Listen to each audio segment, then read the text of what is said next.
Bonjour à tous, c'est le Dr Walid Mekedem. On se retrouve pour une petite vidéo qui va être assez courte, faite vraiment comme ça sur le tas en fin de journée de consultation pour vous parler des névralgies intercostales.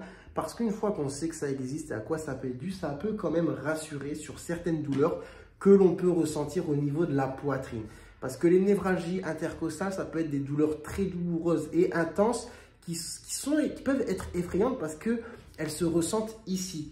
Et si vous regardez bien, si vous les sentez, vous allez sentir une douleur à point de départ dans le dos qui fait un trajet de ceinture comme ça entre les côtes. Et des fois, ça vous opprime, ça vous oppresse la poitrine. Et ce qui est aussi plus inquiétant, enfin qui inquiète, c'est que quand vous respirez, eh bien des fois, ça majore justement la douleur.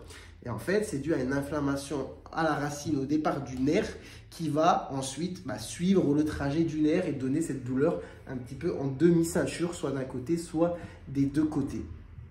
Et on peut parler en fait un peu grossièrement de sciatique d'entre les côtes.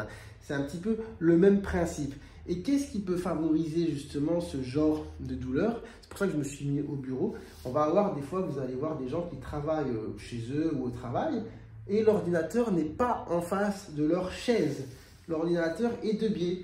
Et du coup, ils sont comme ça sur leur chaise, l'axe est dans ce sens, mais ils sont un petit peu en rotation comme ça au niveau du PC.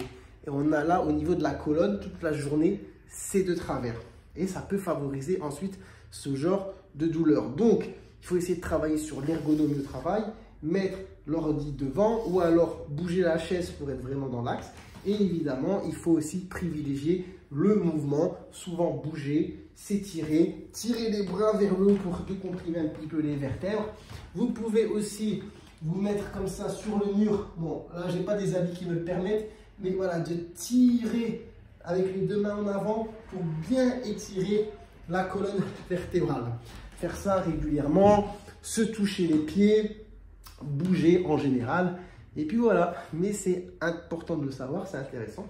Parce que pour peu qu'en plus ça vous est jamais arrivé, ça vous ne soit jamais arrivé, eh bien ça peut vous faire vraiment paniquer, les névralgies intercostales. Donc j'espère que ça vous aura plu. Ah oui, après évidemment en termes de médicaments, si vraiment c'est très douloureux, très gênant, qu'est-ce qu'on peut prendre qui soulage, qui est assez efficace? Les anti-inflammatoires. Mais là aussi, les anti-inflammatoires, ce sont des médicaments. Donc, il y a des contre-indications. Tout le monde ne peut pas en prendre. Il y a une durée de prescription. Donc, ça, c'est à voir évidemment avec le médecin. Et si le sujet des anti-inflammatoires vous intéresse, j'ai déjà fait une vidéo sur le sujet que je vous invite à aller voir. En attendant, j'espère que cette vidéo vous aura plu, que vous aurez appris des choses. Si c'est le cas, n'hésitez pas à la liker. Peut-être à vous abonner si ce n'est pas déjà fait. Et puis moi, je vous dis, prenez soin de vous. Prenez soin de votre santé et à très bientôt, je l'espère, pour de nouvelles vidéos. Allez, ciao, ciao!